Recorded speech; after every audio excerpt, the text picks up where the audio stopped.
तो हम आ गए हैं आज आपको बीएससी 6 के मैथमेटिक्स का सिलेबस लेकर।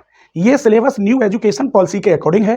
जिन स्टूडेंटों ने बीएससी 5th सेम में जैसे फर्स्ट पेपर की बुक पढ़ी थी जिसमें group theory and ring theory थी और सेकंड बुक लीनियर अलजेब्रा था, और ऑप्शन में पेपर किसी के पास डिफरेंशियल ज्योमेट्री या टेंसर एनालिसिस, किसी के पास discrete mathematics and graph theory, किसी के पास नंबर थ्योरी, जिनके पास ये बुक थी उनके लिए 6 सेम का सिलेबस यहाँ मैं बता रहा हूँ। यहाँ भी सिलेबस थोड़ा हाई फाई है, 5th सेम से थोड़ा ज़्यादा हाई फाई है। कुछ टॉपिक ऐसे हैं जो एमएससी में थे वो यहाँ आ गए हैं। तो देखते हैं पहला टॉपिक क्या है। 6 सेम मैथमेटिक्स सिलेबस में पेपर फर्स्ट में 2 बुक बनाई है इन्होंने, पार्ट 1 और पार्ट 2। पार्ट 1 में मैट्रिक स्पेस है और पार्ट बी में कॉम्प्लेक्स एनालिसिस है। कहने का मतलब पहले हमने मैट्रिक स्पेस बीएससी में एक छोटा सा टॉपिक पढ़ा था, अब उसका भंडार आ गया है। 4 यूनिट हैं, केवल मैंने टॉपिक लिखे हैं, उसके अंदर बहुत कुछ होता है वो नहीं लिखा, टॉपिक बता रहा हूं।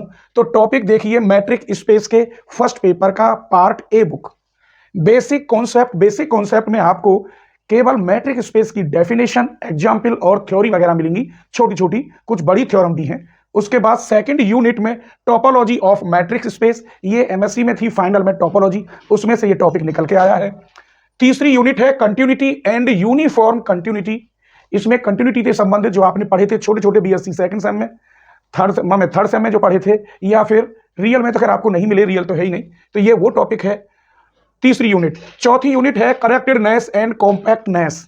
तो इस प्रकार मैट्रिक स्पेस की 4 यूनिट बनाई है।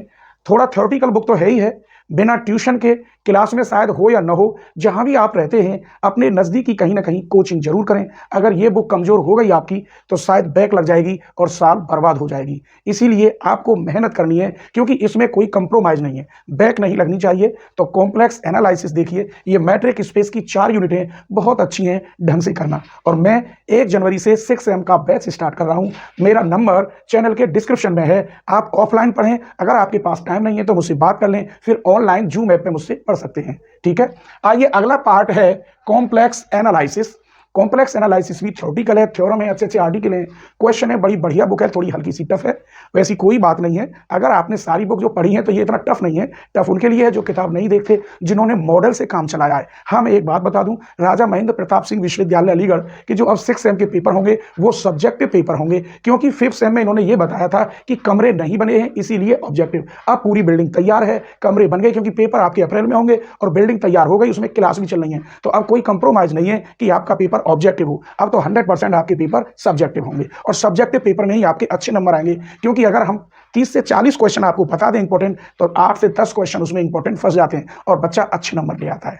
ठीक है, आइए तो कॉम्प्लेक्स एनालिसिस का 1, इसमें 5वीं यूनिट, 4 यूनिट तो उस पेपर में कर ली हमने। अब अगली जो कॉम्प्लेक्स एनालिसिस है 5वीं यूनिट में एनालिटिक फंक्शन और कोची रेमान इक्वेशन, बड़ा मस्त टॉपिक है, थोड़ा बड़ा टॉपिक है। आइए 6 यूनिट में elementary function and integrals, elementary functions आएंगे और उनके इंटीग्रल्स आएंगे। इंटीग्रल का मतलब ये नहीं है कि समाकलन, आपको जो इंटीग्रल है वो नहीं आएंगे।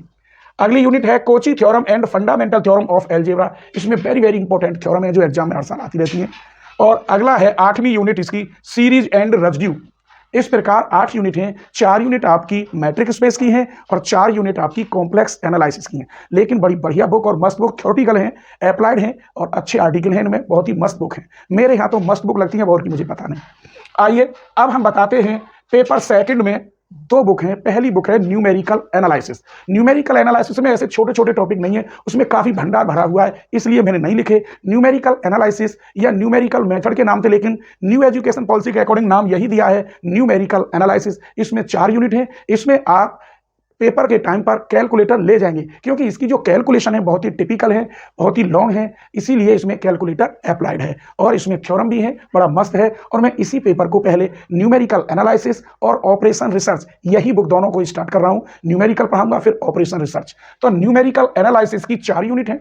ऐसे ही फिर दूसरी बुक ये ऑपरेशन रिसर्च, ये पहले एमएससी में हुआ करती थी, बहुत ही मस्त बुक है। इसमें भी कैलकुलेशन का भंडार है, लेकिन ऐसी कैलकुलेशन नहीं है जिससे आपको कैलकुलेटर एग्जाम में लेके जाना पड़े। तो इसमें कैलकुलेटर अप्लाइड नहीं है, इसमें आपको वैसे ही करना है। लेकिन इसमें भी बड़े बड़े आर्टिकल, बड़े बड़े क्वेश्चन, लॉन्ग क्वेश्चन, काफ़ी मस्त इंपॉर्टेंट क्वेश्चन है। तो ये इस प्रकार आपका सिलेबस है। उम्मीद करता हूँ ये सिलेबस पसंद आया होगा। आप अपने बुक सेलर से, किसी से नज़दीकी से बुक खरीद लें, किसी भी राइटर की खरीदें, इससे कोई मतलब नहीं, सिलेबस सेम है, क्वेश्चन आगे पीछे होते रहते हैं, केवल 10% क्वेश्चन ही चेंज होते हैं, बाकी सब सेम होते हैं। और जिनकी यूनिवर्सिटियों में ये सिलेबस है वो किसी भी राइटर की बुक ले लें। और मैं 1 जनवरी से ऑफलाइन बैच स्टार्ट कर रहा हूं और उम्मीद करता हूं कि आप ऑफलाइन में जरूर पढ़ेंगे मेरे यहाँ या किसी और के यहाँ, वरना ये बुक कॉम्प्लेक्स की और इसकी बुक कोई सी भी बुक ऐसी नहीं है कि आप कर सकें।